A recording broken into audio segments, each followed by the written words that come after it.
মায়া এই শব্দটা বড় খারাপ, আবার এই শব্দটা অনেক ভালো। এটা দুটো সাইড আছে।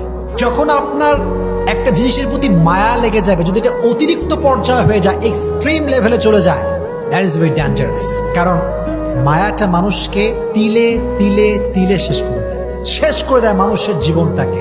তাই মায়ার অনেকগুলো ক্যাটাগরি আছে। এক একজনের মায়া এক এক জিনিসের প্রতি। কারো মায়া টাকার প্রতি, কারো মায়া বাড়ির প্রতি, কারো মায়া বইয়ের প্রতি, আবার অনেক যুবকের মায়া হচ্ছে গার্লফ্রেন্ডের প্রতি। আছে না নাই? এক একজনের মায়ার সোর্সটা এক এক রকম।